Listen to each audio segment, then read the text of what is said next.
Good evening. It is Wednesday evening, May the 3rd, 2023. Where has this year gone? It's almost halfway over already. Welcome to another installment of Revelation. If you can't tell, I love talking about Revelation. I love teaching it. I like debating it, sometimes arguing about it.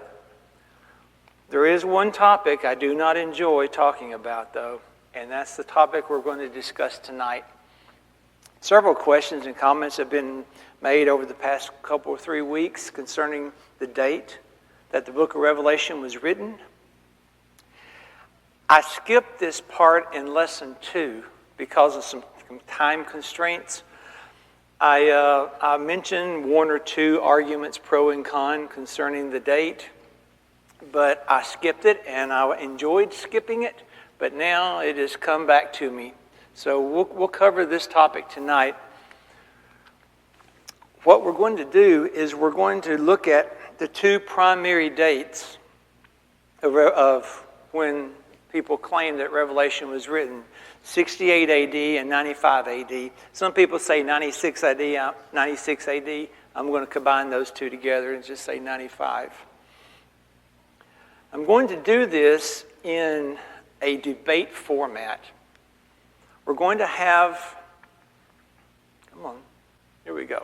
We'll have our resolved statement, then we'll have our for affirmative, and then we'll have our rebuttal.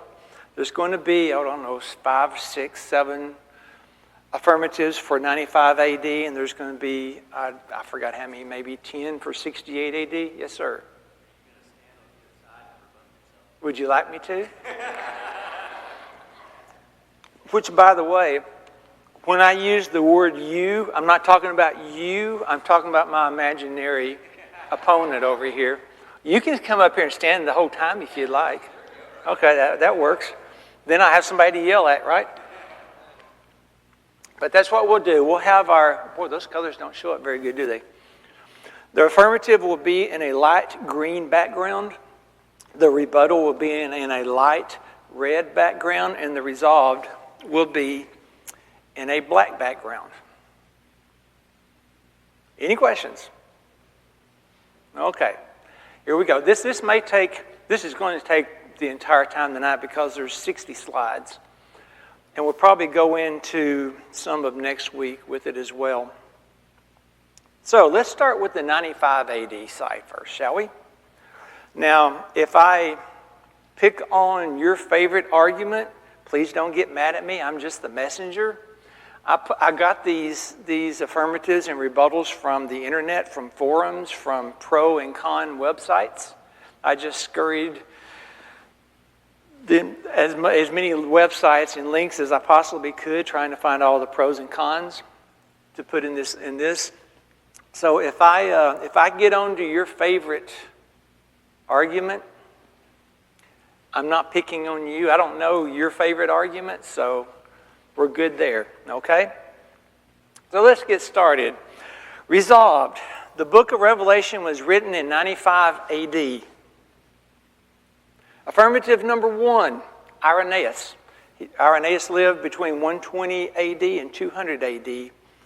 He wrote in his book Against Heresies, book 5, chapter 30, verse 3, he said, "We will not, however, incur the risk of pronouncing positively as to the name of the Antichrist." That's the 666th beast.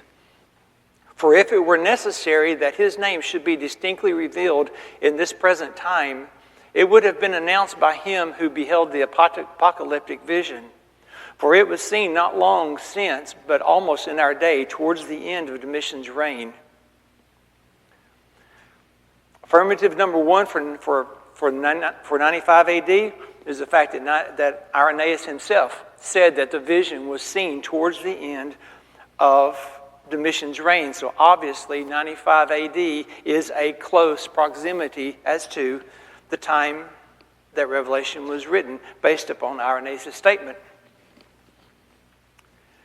Rebuttal.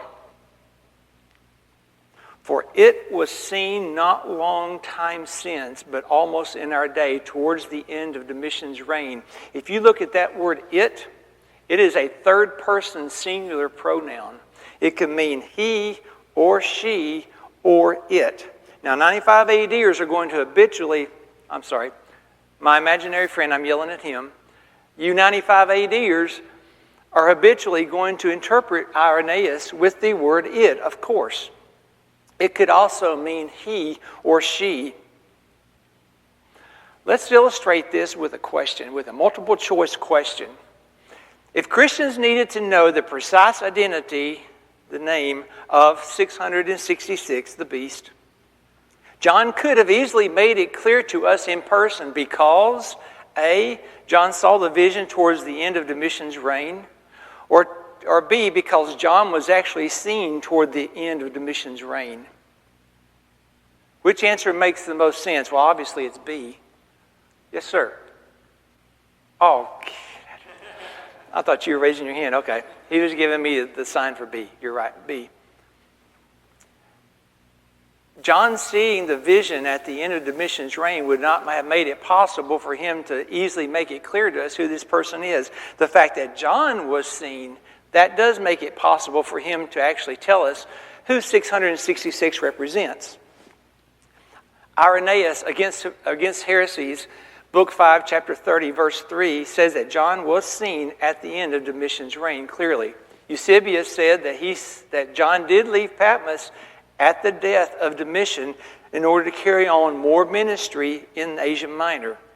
He also quotes Irenaeus apparently in saying that all the clergy in Asia actually came in contact with John, which is completely consistent with Revelation chapter 10. He, instead of it, is clearly more consistent with history and more consistent with Revelation than saying it.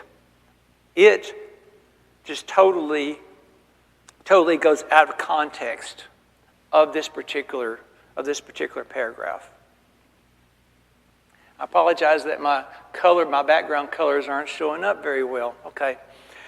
Affirmative number 2, Jerome, who lived 347 to 420 AD, in the Lives of Illustrious Men, paragraph 9, entitled John the Apostle, wrote this: In the 14th year, then after Nero, Domitian, having raised a second persecution, he, John, was banished to the island of Patmos and wrote the Apocalypse, on which Justin Martyr and Irenaeus afterward wrote commentaries. But Domitian, having been put to death and his acts, on account of his excessive cruelty, having been annulled by the Senate, he, John, returned to Ephesus under Pertinax, and continuing there until the time of Emperor Trajan. He founded and built churches throughout all Asia, and, worn out by old age, died in the 68th year of our Lord's Passion and was buried in the same day, in the same city. So clearly, John got off the island when Domitian died. He went, just like Revelation 10 said, he went into a ministry. Everyone saw him. Clearly, that is enough to support a 95 AD. Rebuttal. This statement is ambiguous at best. In the 14th year, then, after Nero, Domitian, having raised a second persecution, he, John, was banished to the island of Patmos. After Nero, what?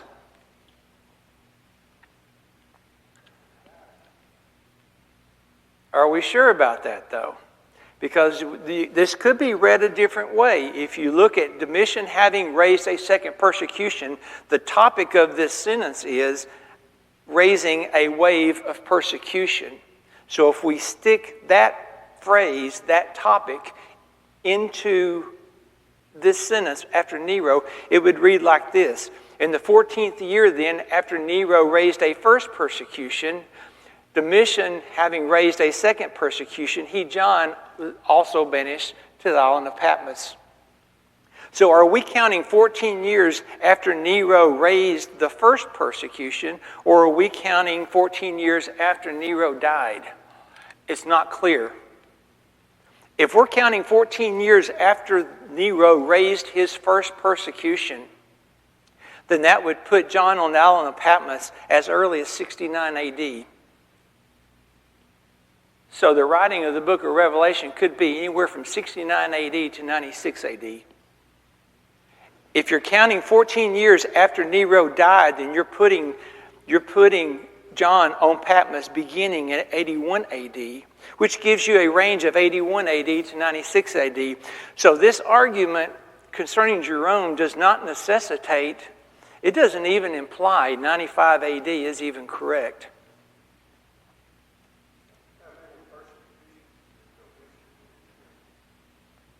How many persecution did what?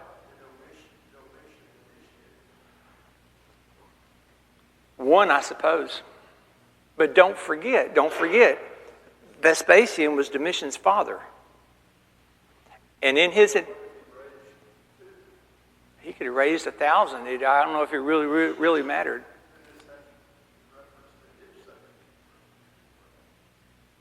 Oh, I see what you're saying. Just a second. Jerome. Okay, this comes out later. I should have stuck it in here, shouldn't I have? We have historical writings saying that Nero did indeed initiate a wave of persecution. We also have it that Domitian also initiated a wave of persecution. I would find it kind of hard to believe that Domitian would start one, then stop, then start one, then stop, then start one, then stop. If he started one, he's going to do it for as long as he possibly can. Yes, sir. We have historical indication that Domitian would have done this during the reign of his father. That is a good question. We don't have any evidence as to what the time period of any of this is. But yet the 95 ADers will say, oh, clearly it's Domitian doing it, so obviously it's 95 AD. Not necessarily. It could have been written as early as 81 AD. We don't have any indication. Historians actually say we can't even prove that John was actually on Patmos in the first place. They definitely cannot prove any date that he was on there because there are no historical archives from Rome documenting him being there, and there's no archaeological evidence indicating that he was there or when he was there. So yeah, that's a valid point. The point is, we don't know. But yet these arguments are using to push one date or the other, and that's not right.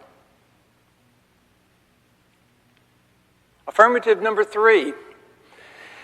In the book called Concerning John the Apostle and the Revelation on Patmos, book 3, I guess that's chapter 3, verse 23, or chapter 3, paragraph 23. Anyway, Eusebius himself said, yes, John left Patmos upon the death of Domitian. And with the historical evidence from Rome saying that the next emperor always released the political prisoners of the previous Caesar, means that Domitian was the one that put John on Patmos, and that does mean a later date. And that is used to push 95 AD. The rebuttal? No, it doesn't. It doesn't necessitate a 95 AD. A later date does not automatically force a 95 AD date. The date could have been anywhere from 81 to 96, and based upon what Jerome said, it could have been as early as 69 AD to 95 AD. It's a very wide range. So the logic is nonsensical.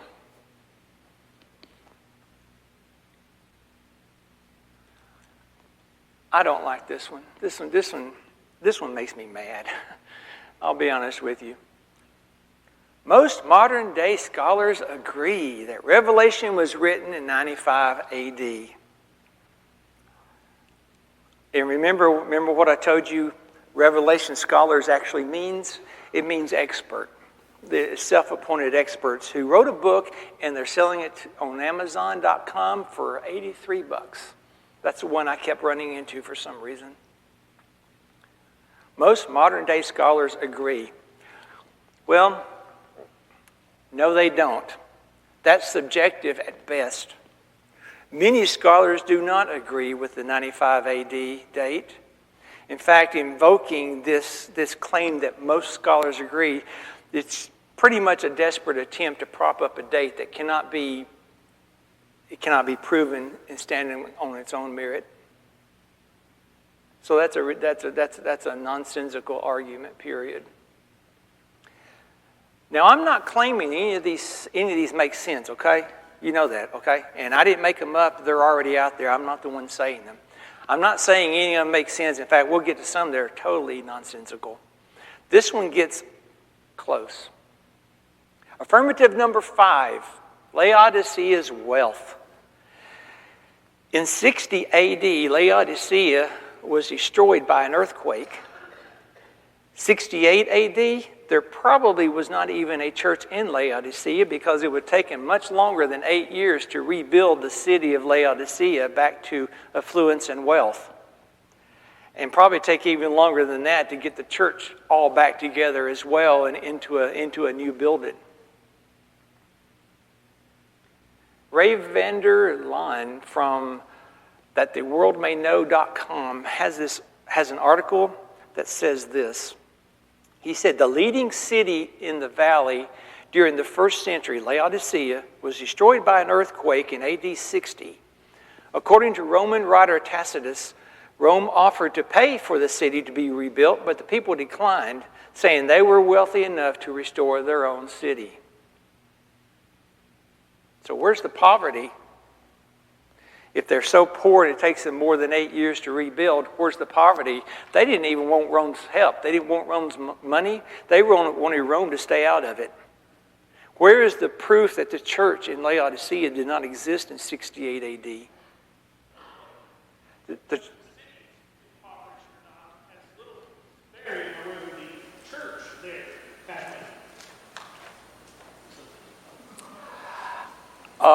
If you look at chapter 2, what is it, chapter 2 or chapter 3 that has Laodicea in it? You will find that there is a statement in there. We need to hit that topic one of these days. There is a statement in there where God is quoting them as saying that you say you have need of nothing. So apparently the church was wealthy. Church members were wealthy based upon that statement. The church existed whether there's a building there or not. I think about the church in Ukraine. I suspect they probably aren't meeting in their church building, but the church still exists. They're just not. Yeah, the people are somewhere. The church is somewhere. It just may not be at the address they used to be at. So this idea that an earthquake destroying Laodicea and not being there in 68 AD, that's nonsense. Nero's persecution. Here's one that it really doesn't make a lot of sense to me, but I'm going to mention it anyway because it's out there, just so you can be aware of it. Nero's persecution.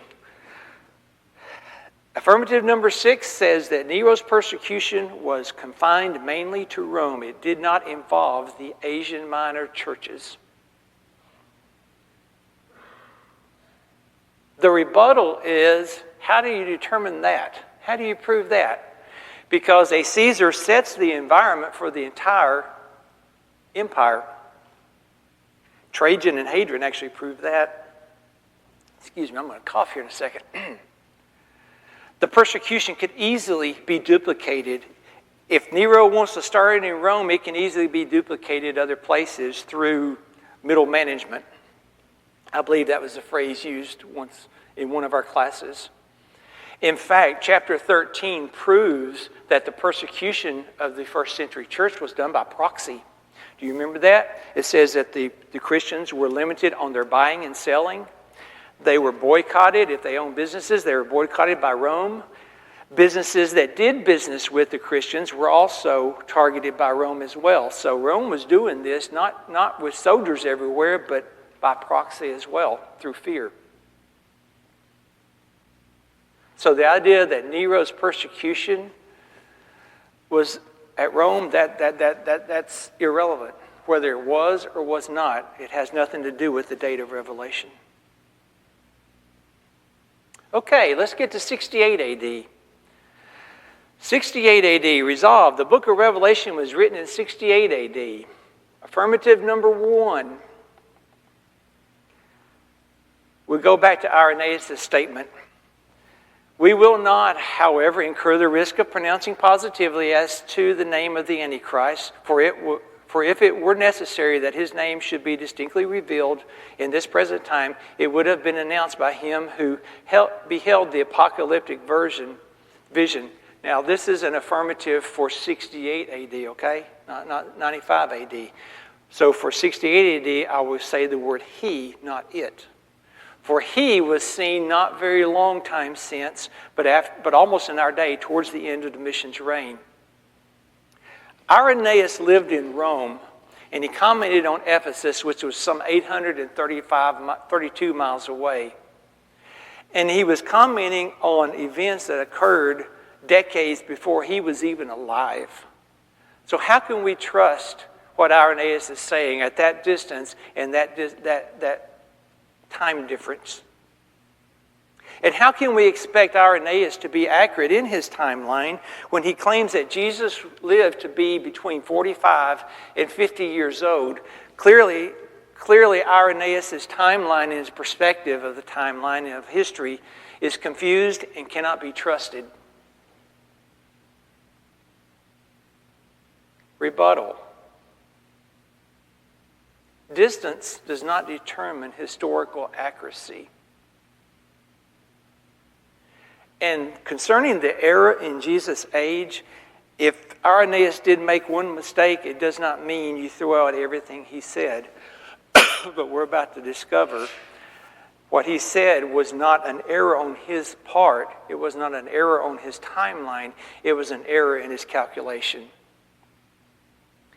Augustus Caesar, who eventually became Augustus Caesar, he was named the principal heir of Julius Caesar. In 43 BC, he became part of a tribunal type government over Rome. He became a high-ranking judicial judge with broad military powers. In fact, he used that judicial power in military might to kill half of the Senate and kill all the rest of his political enemies, and therefore he became emperor. That was 43 AD. 27 AD, he was officially named by what Senate was left to be the Caesar of Rome. Now, we do know that Jesus was born in the 28th year of Augustus' reign. Which reign? Where do you count from? Was it the reign when he was on that tribunal type government? Or was it after he became Caesar? Irenaeus took it literally. He said 28 years from the beginning of Augustus' reign. He counted it from 43 AD. Traditionally, we count it from 27 AD. 43 BC, I'm sorry. Traditionally, we count it from 27 BC. If you take 27, subtract it from 43, what do you get? You get 15. There's your 15-year discrepancy. It wasn't that his timeline was wrong. It's that he started the counting literally when Augustus came to power, not when Augustus was named Caesar. But even so, that has nothing to do with the date of the book of Revelation. So why do the 68 ADers even bring this up? They're trying to say that nothing Irenaeus says is to be believed. And clearly, based upon this understanding, clearly Irenaeus can still be believed in what he says historically. Affirmative number 2, the Syriac Bible commentary This is a strange one. On the title page of the book of Revelation in the Syriac Bible, by the way, the Syriac Bible is a Western Aramaic dialect version of the Bible. On the title page it says this, "Again the revelation which was upon the holy John the evangelist from God, when he was on the island of Patmos where he was thrown by the Emperor Nero." So clearly, Emperor Nero, according to these commentators, is the one who put John on Patmos.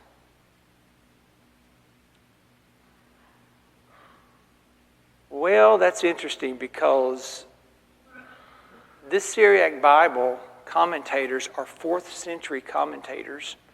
Irenaeus had direct access to eyewitnesses of John the Apostle.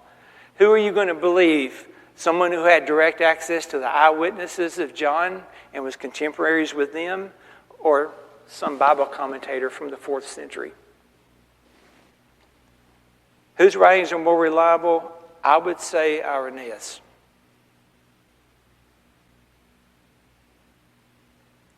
Affirmative number 3. This one's confusing.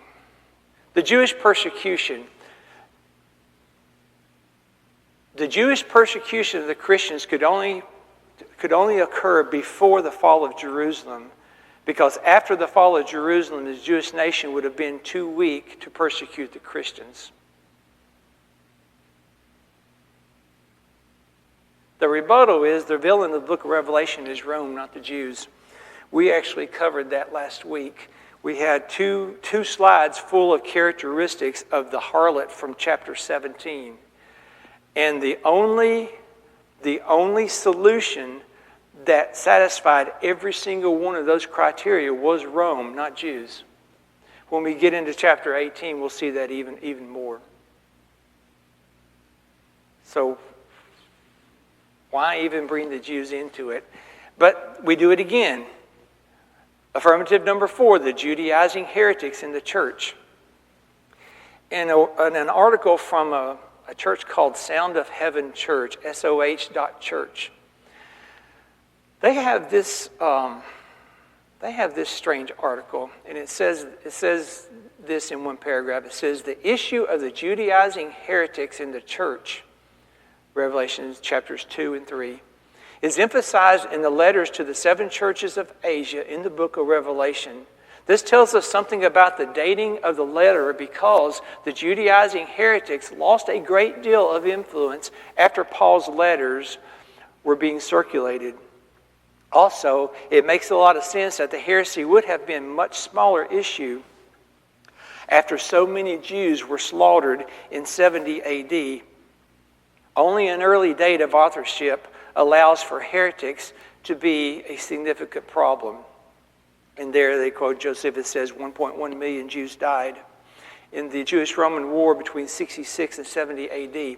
So basically what he's saying is it had to have been written before the destruction of Jerusalem because there weren't enough Jews after the destruction of Jerusalem to persecute the church. We've already discussed the fact that the harlot mentioned in chapter 17 has to be Rome because Rome is the only entity in the 1st century that can satisfy all those criteria that we went through. But a rebuttal for this would be, it makes a lot of sense, really. That's quite subjective with no evidence. In fact, the Nicolaitans that's mentioned in Revelation chapter 2 was found by Nicholas, who was of the church of Antioch. The Nicolaitans were centered in Asia Minor and were not involved in the destruction of Jerusalem. So they were there regardless what happened to Jerusalem. The problem was specific to Ephesus and Pergamum. So why even bring this up? Also, there were lots of isms even after the destruction of Jerusalem that gave the Christians a tough time. Here's 1, 2, 3, 4, 5. Here's 7 of them. Docetism from the 2nd century, Gnosticism from the 2nd century, Pelagianism from the 5th century, Montanism from the 2nd century, Sabulalism, sorry Troy, from the 3rd century, Adoptionism from the 1st century, and Arianism from the 3rd century. There's plenty isms to go after the Christians well after the destruction of Jerusalem. So the destruction of Jerusalem has nothing to do with the Jews persecuting the church. Affirmative number 5 for 68 AD. Revelation chapter 11 verse 1 says, "And there was given to me a reed like unto a rod, and the angel stood, saying, Rise and measure the temple of God and the altar and them that worship therein." John was told to measure the temple. Couldn't quite measure the temple if it's already destroyed, right? Therefore, Revelation must have been written at an early date. The rebuttal. Well, even 68 ADers believe John was on the island of Patmos. So how is John going to leave Patmos and go to Jerusalem to measure the temple? He couldn't see Jerusalem. He couldn't reach Jerusalem. Being a literal temple to be measured is nonsense. We actually have another situation in Scripture where someone is told to measure a temple that does not exist. Ezekiel chapter 41, verse 13. Ezekiel was told to measure a temple that did not exist. Clearly, he was not transported into the future. Obviously, it was symbolic, just like it's symbolic in the book of Revelation.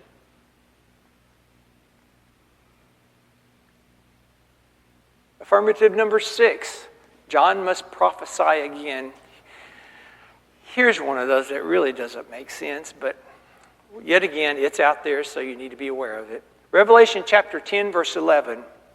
"And he says to me, You must prophesy to the peoples and to the tongues and to the nations and to many kings." John was told that he must prophesy again once he got off the island of Patmos, and we know from historians that that is indeed what happened.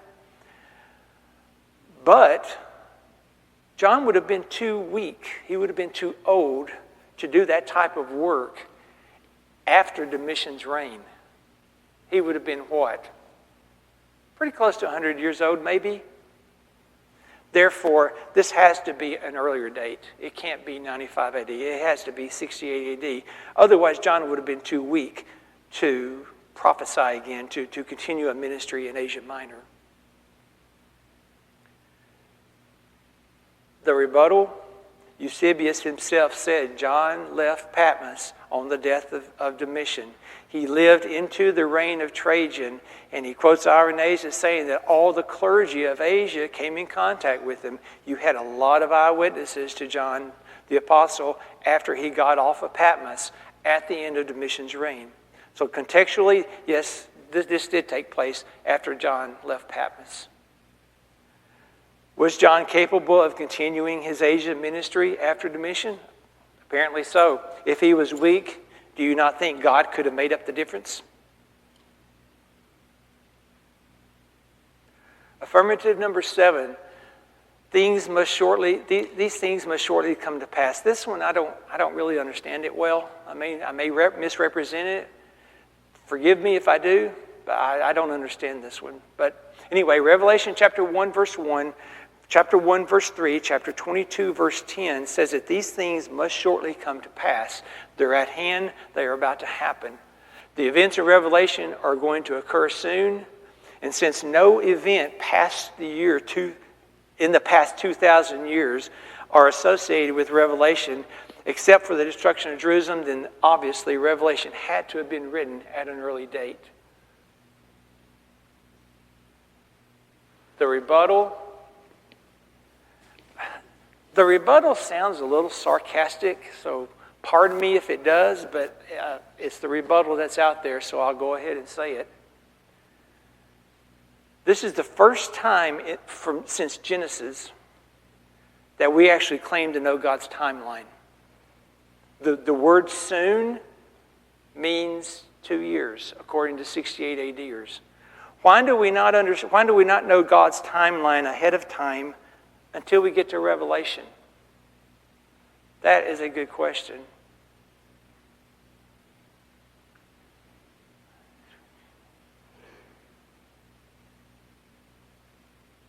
I told you this doesn't make much sense to me, so I'm having to read my notes again. This phrase, must shortly come to pass, does not define any timeline. It doesn't matter what book of the Bible it's in. The forbidden zone, the title I affectionately refer to as chapter 6 through 20.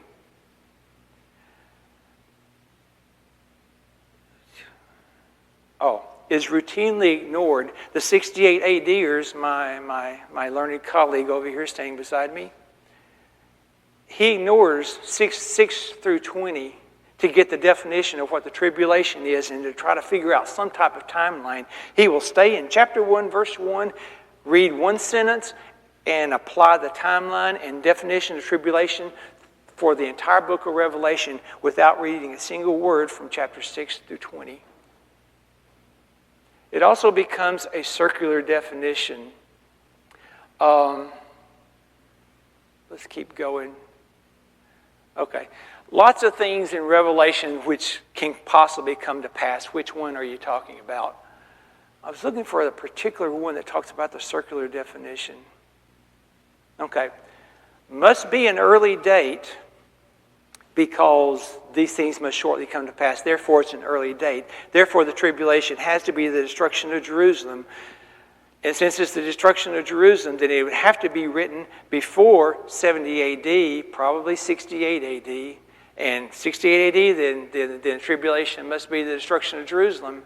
And if it's the destruction of Jerusalem, then it must have been written before the destruction. It's a circular definition. You go round and round and round, and that little circle never ends. That affirmative really doesn't make any sense to me in the first place, but it's there. Once again, they don't have to make sense, but they are there. Affirmative number 8, only 7 churches existed when the book of Revelation was written. Yes, sir.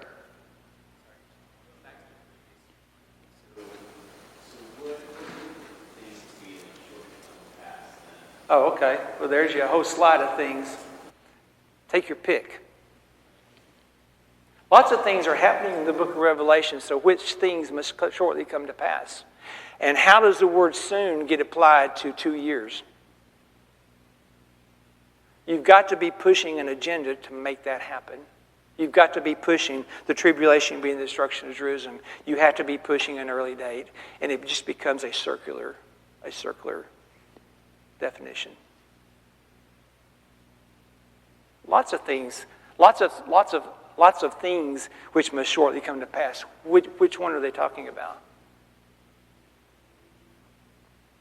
Okay, affirmative number 8 for 68 AD. Only 7 churches existed. Oh boy. How do we know that? Well, it's because Revelation was only written to 7 churches.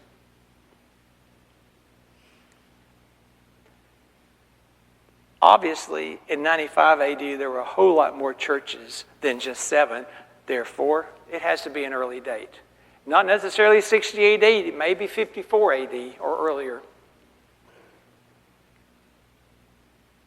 Well, there are 7 churches in chapters 2 and 3. There's also a church in Rome, so there's 8. There's probably some in Jerusalem. There's 9.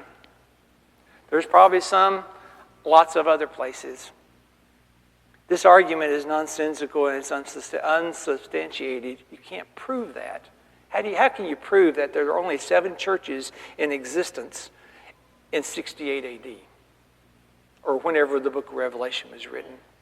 You can't. You can't.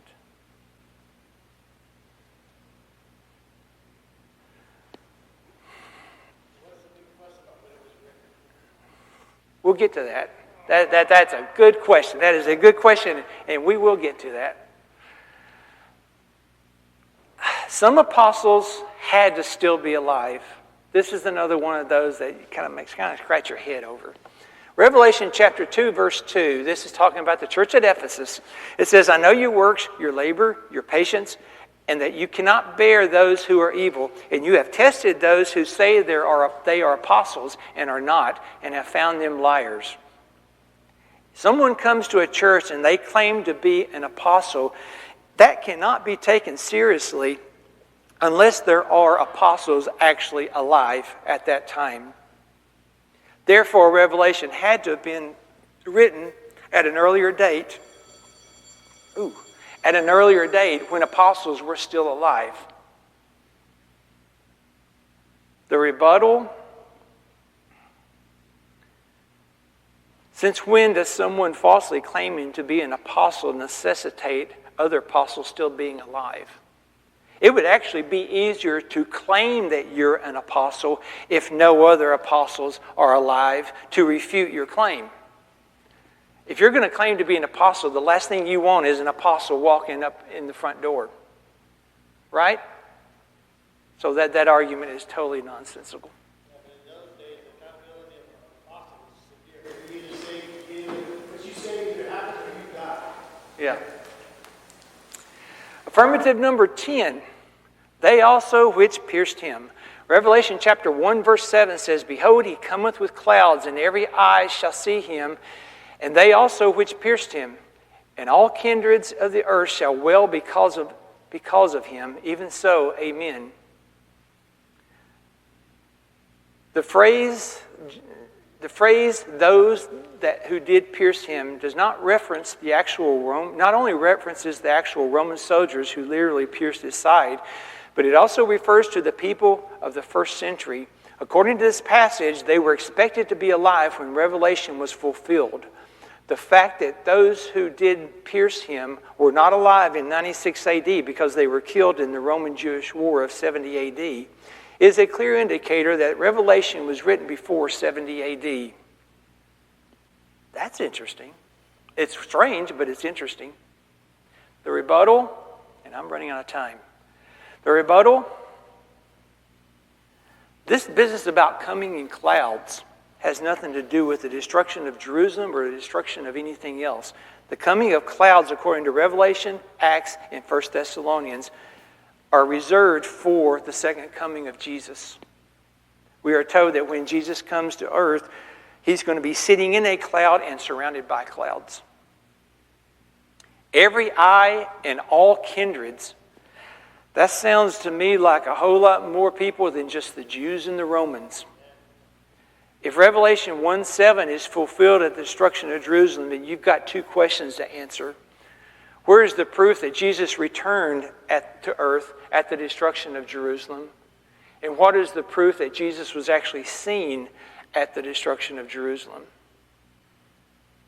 Clearly, this is a nonsensical argument.